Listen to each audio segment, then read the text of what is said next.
Pauletta dans la surface d'affaire. Oh le but exceptionnel encore une fois face à un Barthez maudit devant le Portugais. Pedro Miguel Pauletta. Ce coup franc. Oh là là là là là là là là.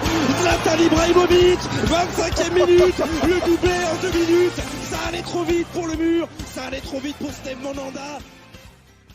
À 2 semaines du choc face au Barça, Paris n'a pas montré son meilleur visage hier au Moustoir. Pire, il s'incline même contre le 18e de Ligue 1, mais contre une belle équipe de Lorient sur le score de 3-2. Et pour m'accompagner aujourd'hui pour parler de ce triste Paris Saint-Germain, avec moi l'élément indispensable de l'équipe Passion Saint-Germain, Nams, comment ça va ? Ça va très bien et toi ? Bon, écoute, ça va, mais bon, c'est vrai que le match de dimanche m'a pas vraiment rassuré. Et on va parler tous les deux du match avec une nouvelle arrivée, donc un ancien joueur, un ancien Titi parisien qui a joué quelques saisons sous les couleurs rouge et bleu. C'est Tripi Makonda qui sera avec nous. Comment tu vas ? Ça va bien et vous ? Comment ça va ? Ouais, écoute, ça va. Ça va. Ça serait allé mieux si Paris aurait déroulé comme il aurait dû faire, mais on va essayer de comprendre pourquoi et voir qu'est-ce qui s'est passé. Avant de commencer, pour les auditeurs, Tripi Makonda est formé au Paris Saint-Germain, a effectué ses premiers matchs en pro en 2008, si je me trompe pas, en 2008-2009, et a joué quelques saisons sous nos couleurs. Et j'espère avoir l'occasion d'enregistrer avec toi et d'autres confrères de Passion Saint-Germain un épisode qui te sera consacré pour que tu nous parles un petit peu de ton passage au club. Ouais. Avec plaisir. Ok, cool. Déjà, pour commencer, je voulais te poser une question Tripi, de savoir comment tu sens cette équipe version Pochettino depuis le début d'année, parce que hier, elle nous a pas vraiment rassurés et c'était pas la première fois. C'est toujours compliqué quand un coach arrive avec une nouvelle méthode, une nouvelle méthodologie d'entraînement. On sait que depuis 2 semaines, le PSG travaille fort parce qu'ils n'ont pas eu de match dans la semaine. Donc physiquement, ils ont un peu plus poussé que la moyenne. Et même Leandro Paredes l'a dit en conférence de presse il y a 2 semaines, si je ne dis pas de bêtises, que c'est beaucoup plus intensif que sur l'ère Tourelle. Après, ce qu'on peut voir, des axes d'amélioration ou quelques petits changements, c'est surtout sur le pressing, où Pochettino demande un énorme pressing. Dans la formation, on sait que la formation du Paris Saint-Germain est beaucoup plus flexible. On peut passer d'un 4-3-3 à un 4-2-3-1, un 4-4-2, avec un Di Maria qui est plus intérieur que Neymar ou Mbappé quand il est sur le côté. Contre Lorient, on a vu que pour le coup, avec l'absence de Verratti, Neymar était plus un peu dans un milieu à 3. Ça, c'est vrai qu'il faut quand même un peu le souligner. Ouais, donc c'est vraiment un truc, c'est vraiment une formation flexible. Maintenant, voilà, faut trouver les bons ingrédients pour que ça puisse un peu mieux marcher. Ouais, comme tu dis, il faut laisser du temps à Mauricio Pochettino, même si les échéances vont bientôt arriver. Nams, on avait enregistré un podcast sur la victoire confortable du Paris Saint-Germain face à Montpellier, mais en fait, malgré les absences, notamment de Verratti, de Navas ou de Marquinhos, on s'attendait pas à une défaite comme ça au soir. Ouais, c'est vrai, on s'attendait pas du tout à ça. On s'attendait quand même à un match assez, on va dire, je dirais pas compliqué ni simple, mais voilà quoi. Paris devait faire le boulot, Paris devait prendre les 3 points. Et on a été surpris justement de voir un PSG autant à la peine. Alors, il manque 3 titulaires, d'accord, mais ce n'est pas une raison pour faire une telle prestation. Alors aussi, il y a l'enchaînement des matchs qui peut aussi vraiment user physiquement. Mais justement, ça faisait quand même 2 semaines, je t'interromps, excuse-moi, mais ça faisait quand même 2 semaines que Paris n'était plus sur le rythme de 3 matchs en 8 jours, parce qu'ils avaient joué le week-end dernier, le week-end encore d'avant. Donc là, justement, ils avaient l'occasion justement de récupérer un petit peu plus que les semaines précédentes. C'est vrai, mais malgré ça, quand même, je pense qu'il y a quand même énormément de matchs depuis près de un peu moins d'1 an. Il y a énormément de matchs, et c'est vrai que physiquement, c'est un peu dur quand même pour tous ces joueurs. Paris, Lorient et toutes les autres équipes. Mais c'est vrai que Paris, j'ai pas senti d'envie sur ce match-là. J'ai senti aucune maîtrise, et je n'ai pas senti beaucoup d'envie ni maîtrise dans ce match. On y reviendra au fil du podcast sur les raisons pour lesquelles Paris a galéré et a concédé une défaite contre le 18e de Ligue 1. Parce qu'on le rappelle, Lorient, avant sa victoire contre Dijon, ils étaient sur 5 matchs sans victoire, notamment au match aller contre le PSG, où très franchement, Paris s'en sort 2-0, mais Lorient méritait plus qu'une défaite 2-0, avec notamment un penalty qui avait un peu changé le cours du match et un carton rouge notamment. Comme tu l'as dit également, il y avait eu des absences. Il y a eu aussi Diallo qui était absent pour ce match. Donc la composition avec Rico dans les buts, Florenzi à droite, Kurzawa à gauche, avec la charnière Kerrer-Kimpembe qui était capitaine. Di Maria côté droit comme d'habitude, avec Mbappé, Neymar, Icardi devant, et un milieu à deux, Paredes, Danilo. Moi, c'est vrai que, je vais être honnête avec vous, le milieu de terrain m'avait pas vraiment inspiré. Danilo, j'ai un peu de mal avec lui sur son début de saison, même s'il a montré des choses un peu intéressantes, mais je trouve que c'est pas suffisant. Et Paredes, qui montait en régime ces quelques semaines dernières, n'a pas vraiment confirmé sa bonne forme actuelle. Qu'est-ce que vous en pensez, les gars? Écoute, après, pour parler de Danilo, c'est un peu compliqué pour lui. C'est vrai que sur le match d'hier, ça a été très très poussif. Après, pour faire un peu son avocat, quand il est arrivé au Paris Saint-Germain, il a quand même énormément enchaîné avec différentes compositions, avec différents postes, d'où sa blessure après au Ischio. Donc là, il y a un changement de coach. Donc là, il revient de blessure. Donc forcément, ça reste quand même compliqué. Moi, je tire pas la sonnette d'alarme sur son cas parce que j'ai envie de voir encore sur la durée ce qu'il peut apporter. Après, je pense qu'il y a aussi un truc où les gens pensent que Danilo est venu comme une superstar. Non, Danilo il est juste venu pour faire le nombre, parce qu'on avait besoin d'un numéro 6, mais ce numéro 6, il remplacera jamais Thiago Motta, c'est pas un 6 qui remplacera, ça serait peut-être dans une rotation, c'est plus dans une rotation, parce que le PSG aujourd'hui, ils ont besoin d'avoir des joueurs que quand on fait à eux, ils sont prêts directement. On a Sarabia. Bon, Sarabia, maintenant, ça commence à être un peu plus compliqué pour lui. Mais voilà, c'est plus des joueurs dans cet esprit-là que le PSG, aujourd'hui, surtout avec la crise, veut construire son effectif. Ouais, c'est vrai que les joueurs que tu cites, notamment même Rafinha, Moiskin, qui figuraient dans la liste du mercato de l'été dernier, c'est vrai que c'est des bons joueurs de complément. Mais le souci au Paris Saint-Germain, c'est que moi j'ai l'impression, après tu me dis si je me trompe, mais que Paris depuis quelques mois, quelques années recrute souvent des bons seconds couteaux, des bonnes doublures, mais plus de titulaires en puissance. C'est vrai, mais il en faut aussi dans tous les effectifs. Oui, bien sûr, évidemment. Il faut ce type de joueurs. Après, il faut surtout les mettre, je dirais, dans de bonnes conditions, qu'ils puissent jouer à leur place, qu'ils puissent trouver leur poste aussi, qu'ils ne soient pas baladés à tous les postes. C'est assez important pour leur adaptation. Je prends le cas de Danilo, que Tourelle faisait parfois jouer. Après, c'est vrai que le cas Tourelle, c'était quand même assez compliqué. Voilà, c'est ça. Donc, on le faisait parfois jouer en défense centrale. Et donc, on le faisait pas jouer à son poste. Je Marquinhos en milieu défensif. Danilo, comme le disait Trépi, il remplacera pas Mota. C'est pas le même style de jeu. Lui, c'est vraiment un pur milieu défensif. Bon, il a du ballon, mais c'est vraiment un vrai milieu défensif de métier, qui va aller gratter des ballons, qui va aller tacler, alors que Thiago Motta, c'était plus le régulateur, un peu, si je peux dire ça comme ça, c'était un peu notre Pirlo en légèrement moins propre, tu vois, parce qu'il avait... Oui, bon, faut toute proportion gardée quand même. Parce qu'en plus, voilà, c'est ça. Il avait ce côté sale, un peu ce côté, voilà. Donc voilà, on aura peut-être pas, je sais pas si on aura de nouveau ce type de joueur. Donc après, Danilo doit s'adapter, parce que là, Pochettino aime jouer dans un 4-2-3-1, il doit trouver sa place. Le joueur comprendra, que ce soit par exemple qui sera titulaire, que ce soit Danilo, Paredes ou autre, devra savoir jouer avec Verratti. Il devra s'adapter à Verratti comme Verratti s'adaptait à l'époque à Thiago Motta.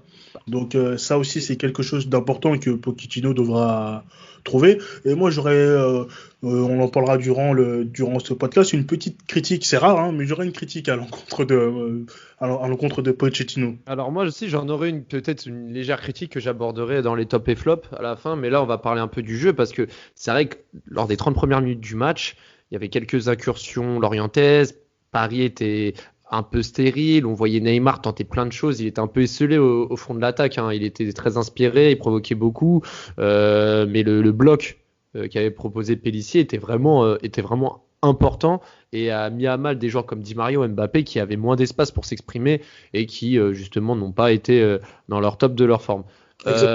Et pour en revenir justement, moi je sais pas, enfin moi perso j'ai du mal avec Rico et ça, vous vous rappelez de la passe T'en avais qu'il peut-être a, ouais, le contrôle qu'il rate qui provoque un corner.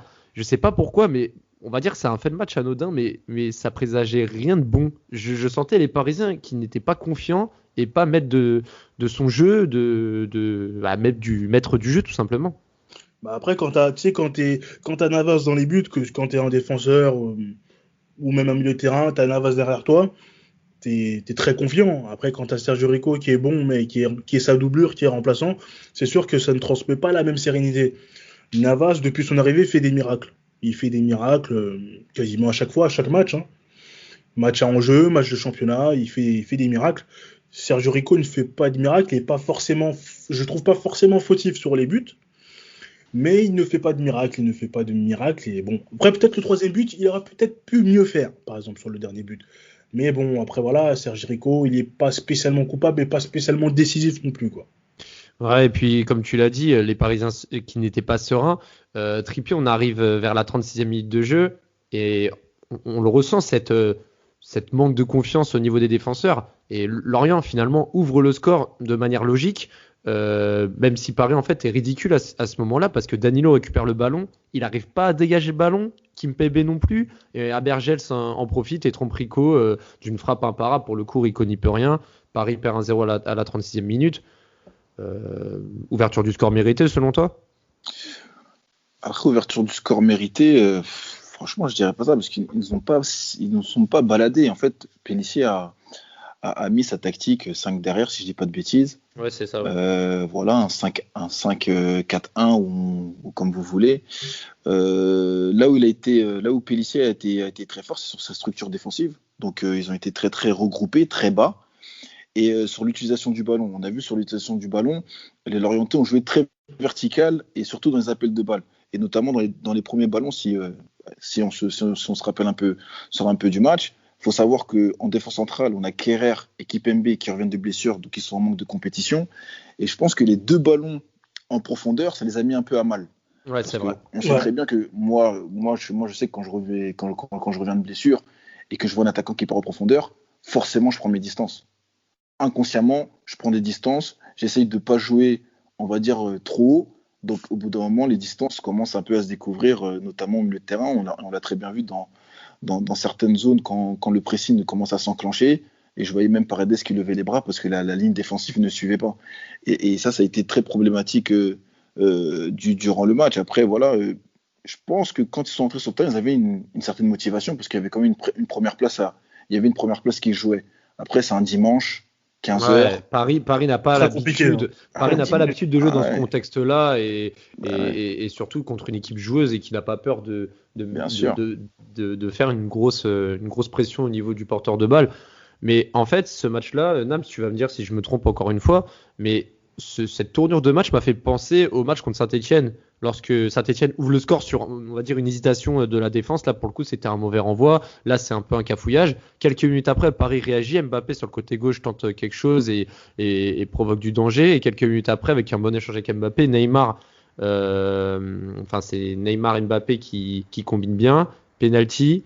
Neymar qui le transforme comme d'habitude, hein. Neymar serein dans sa prise d'élan et contre-pied parfait. Là pour le coup c'est vraiment une copie conforme de la fin de première mi-temps contre Saint-Etienne. Oui, exactement. C'est un match, mais d'ailleurs Saint-Etienne, on n'avait pas montré grand-chose non plus. Exactement.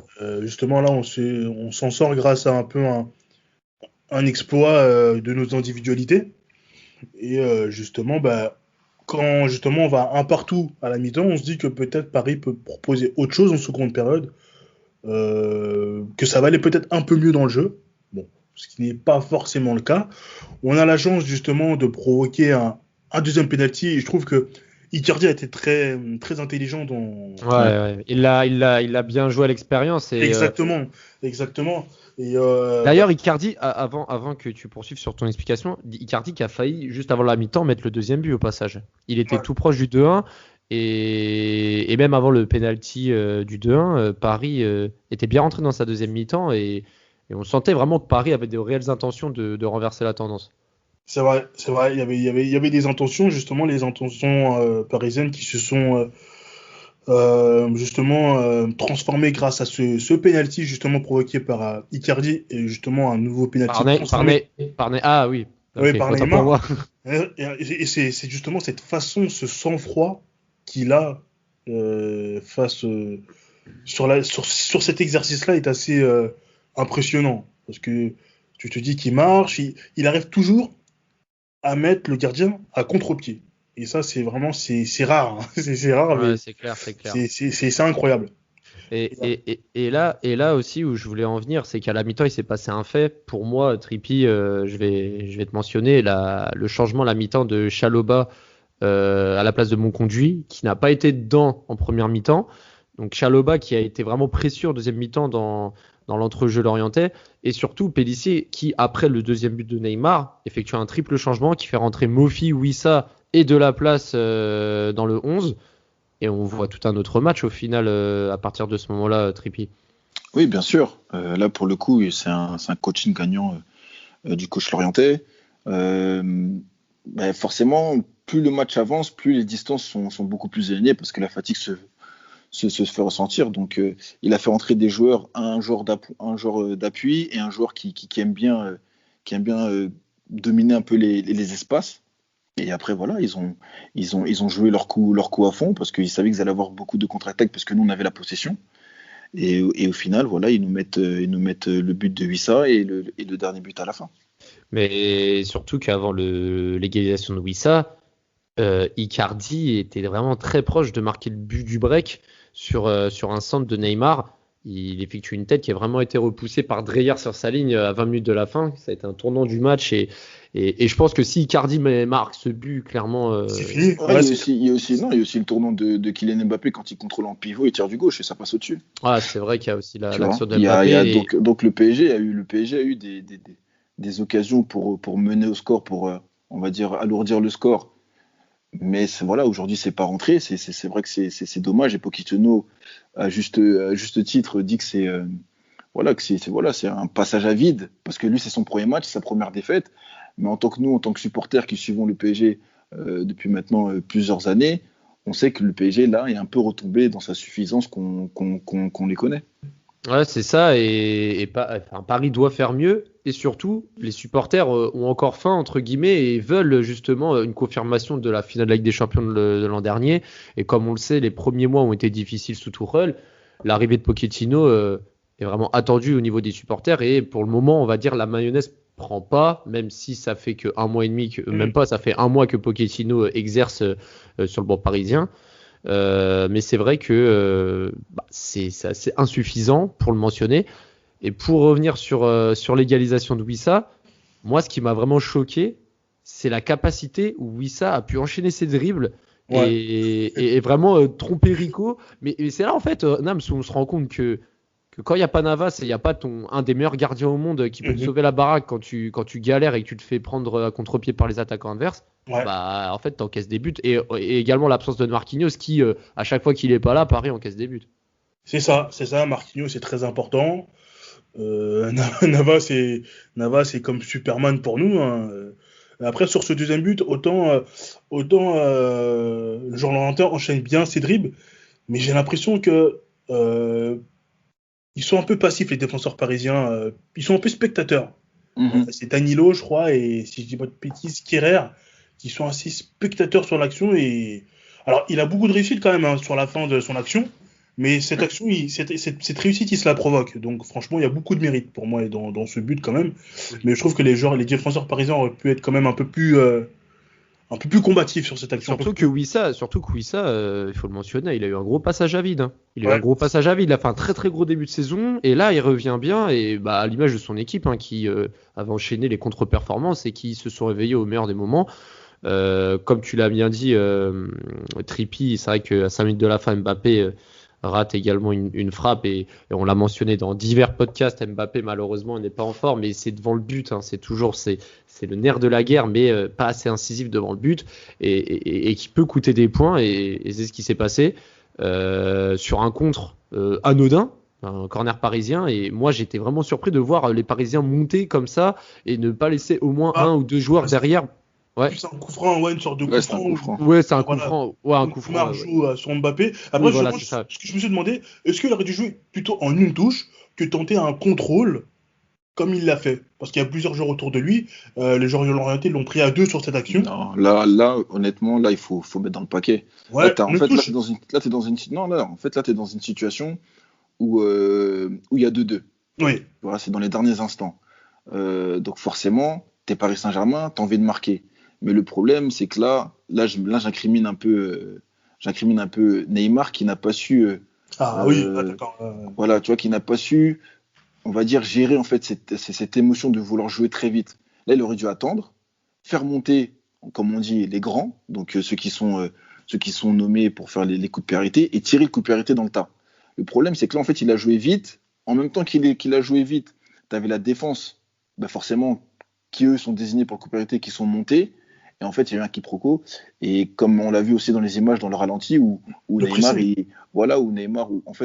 il dit à Kipembe, ouais, t'aurais dû me parler, quoi. T'aurais dû me parler. Et en fait, voilà, la contre-attaque est pour le coup spectaculaire, parce que là, tu vois vraiment qu'il n'y a plus personne derrière, quoi. Ouais, vraiment et même Sergio Rico, là aussi, je le mets un peu dedans, c'est qu'il est trop bas.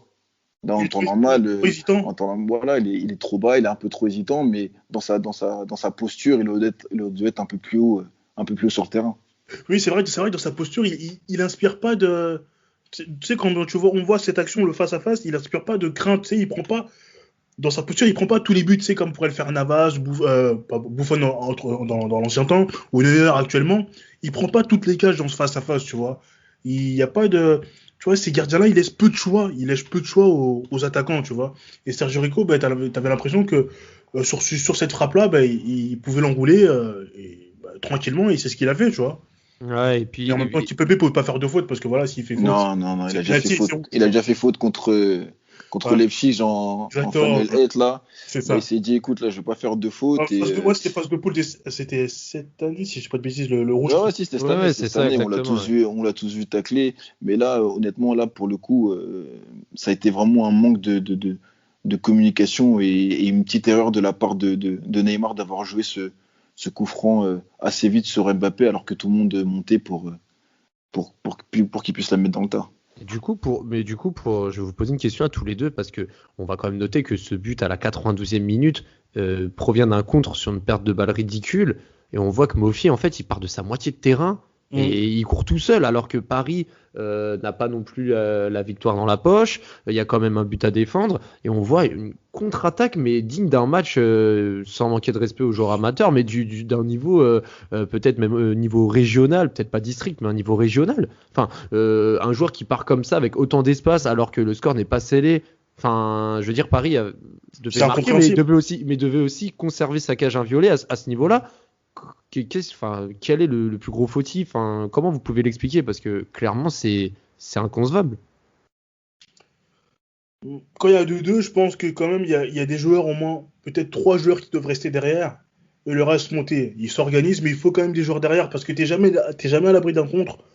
Et ils le savent très bien, mais je sais pas, est-ce qu'ils ont péché par excès de gourmandise? Voilà, finalement, on repart avec 0 points plutôt que 1. Bon, c'est assez, je trouve que c'est assez bête comme défaite, c'est un peu bête, et c'était vraiment évitable ce genre de choses, et justement ce genre de choses, c'est pas à faire en Coupe d'Europe, hein. Faudra qu'il évite ce genre de comme choses. tu dis. Comme tu dis, c'est bête, parce qu'au final, Lille en profite, et Lyon aussi. Lille qui gagne 1-0, match âpre pour eux également. Lyon aussi qui gagne au bout du temps réglementaire, voire additionnel, contre Bordeaux 2-1 sur un beau but, notamment de Léo Dubois. Donc Paris se retrouve 3e à la fin de cette journée avec 45 points au bout de 22 matchs, 3 points de retard sur Lille. Donc en fait, c'est ça le problème, c'est que Paris n'est pas étincelant, mais ses concurrents ne le sont pas toujours. On voit Lille parfois qui prêche un peu, mais qui au final s'en sort et qui arrive à engranger des points. Donc est-ce que pour toi, Trippi, tu vois Paris être inquiété pour la course au titre, ou tu penses qu'ils vont se ressaisir et que ça va le faire assez largement? Inquiété, non. Après, je suis content que la Ligue 1 puisse offrir ce genre de spectacle avec les différents clubs, que ce soit Lille, Lyon.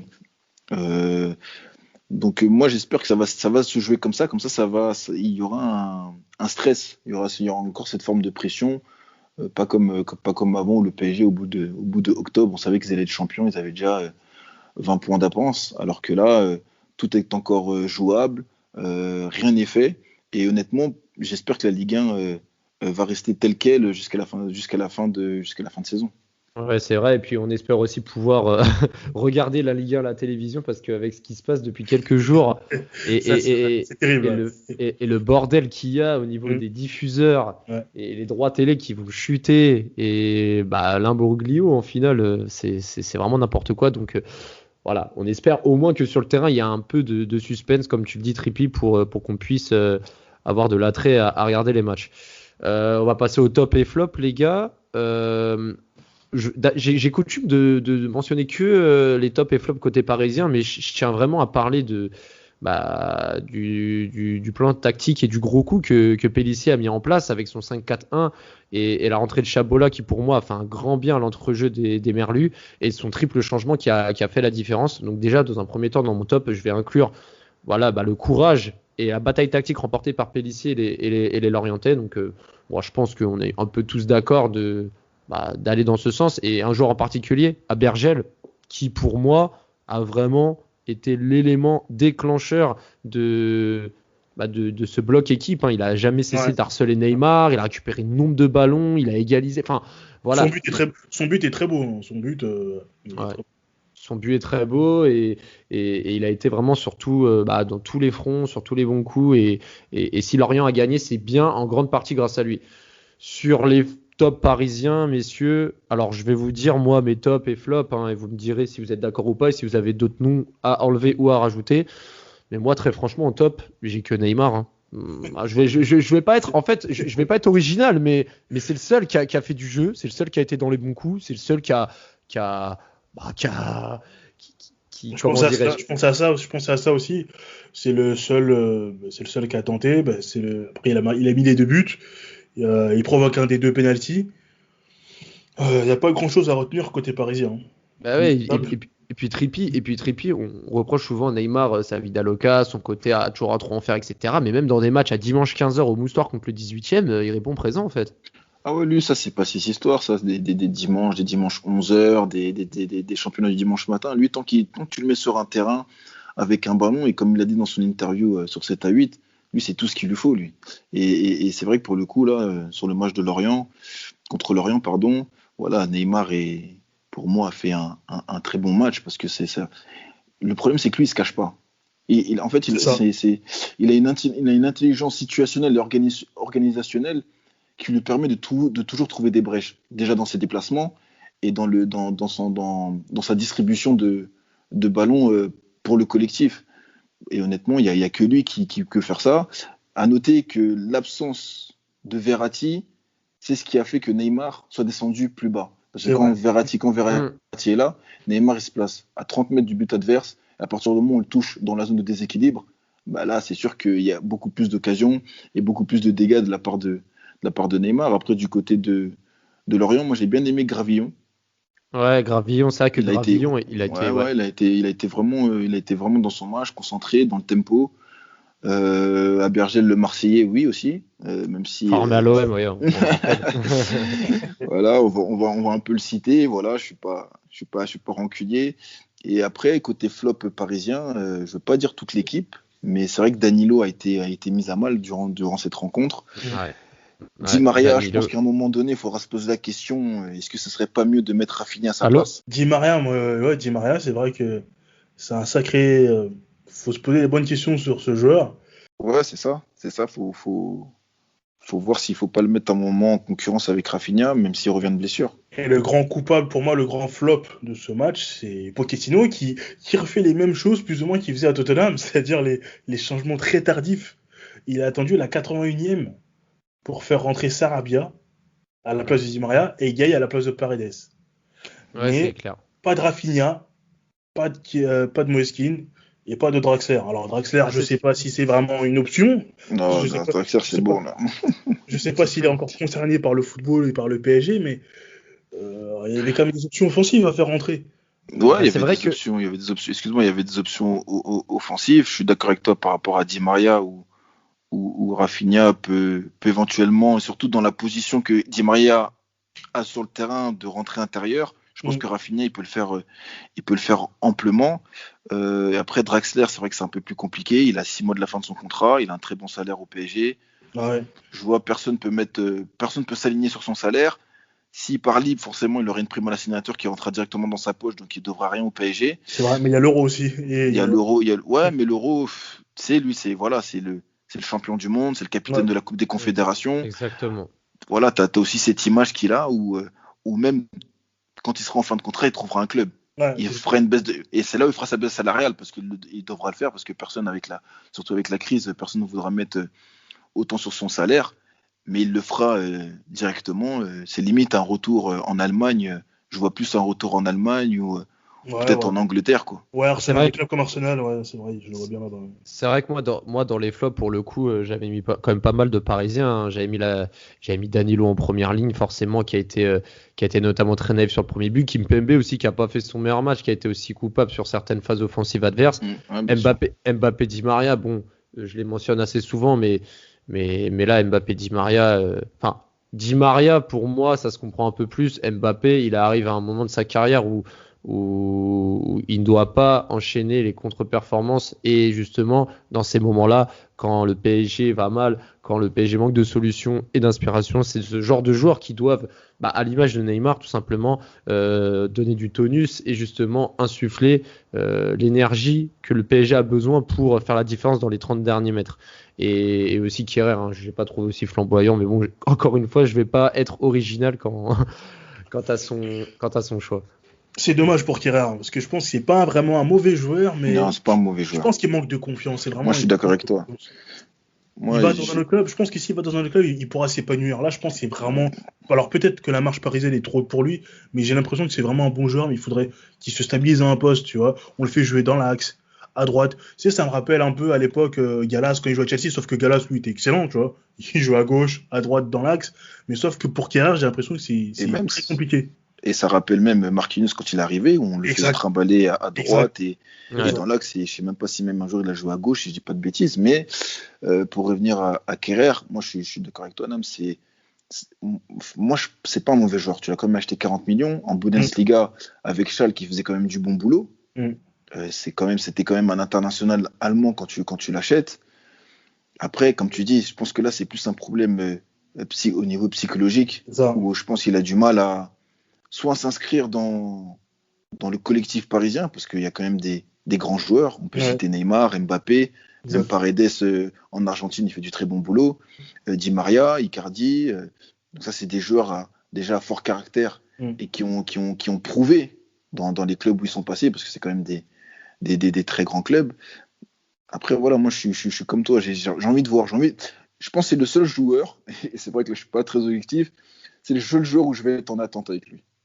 Ouais, je Ah, pense aussi en fait c'est l'étiquette de son prix aussi peut-être qui C'est porte ça, sur bah ses oui, épaules. forcément. Parce que je pense à cette finale de Ligue des Champions, il était il était quand même assez dès qu'il avait le ballon, on avait une certaine crainte à chaque fois, tu vois. Et il cristallise en fait cette fragilité, je sais pas, c'est peut-être pour moi il faut qu'il s'en aille, il faut qu'il Ouais, s'en tu aille. sais, tu sais.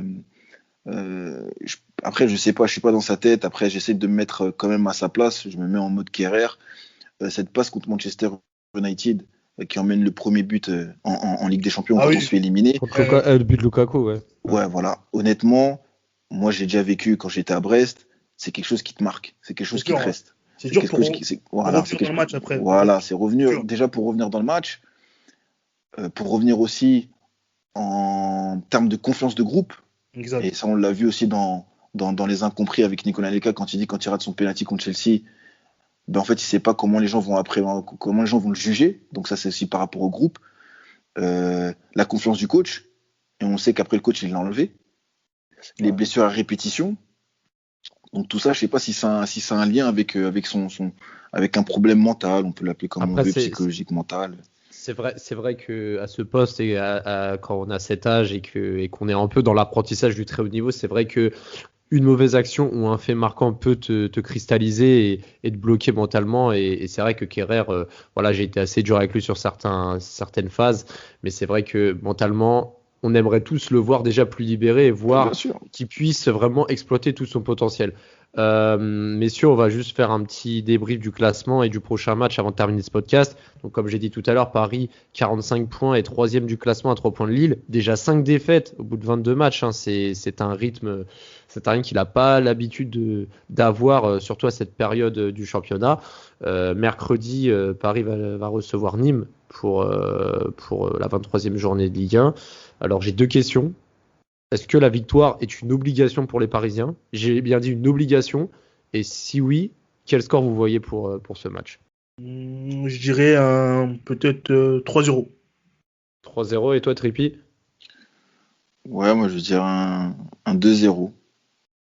Vous voyez Mbappé relancer la mécanique ou Neymar Ouais, je vois bien Icardi aussi. Je vois bien Icardi. Et si Di Maria joue, aussi Di Maria pour qu'il se relance un peu, parce que c'est vrai que c'est très compliqué pour lui depuis la reprise. Lui, je pense qu'il se réveillera. Je pense qu'il se réveillera contre le Barça. il a une bonne haine contre le Barça.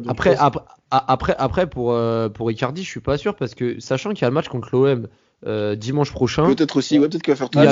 Il va peut-être faire jouer Kind, sachant qu'il l'a pas fait jouer du tout, mais bon, après ça, on peut pas le savoir. Oui, comme ça. En tout cas, on le fait. Ouais, tu voulais dire quelque chose, Ripi ? Non, c'est bon. Parfait. Ok. Bah, dans tous les cas, la réponse aura lieu mercredi soir. On refera un podcast pour débriefer de ce match en l'attente du Classico épisode 3 de cette saison contre l'OM.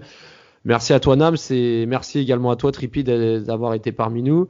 On compte sur toi pour que tu sois là, pour que tu nous racontes ton passage parisien, formation et professionnel, avec grand plaisir. Avec plaisir, merci à vous. En tout cas, c'était super sympa. Bon bah c'est top en tout cas, et on se retrouve bientôt pour un nouveau podcast de Passion Saint-Germain. Salut les gars.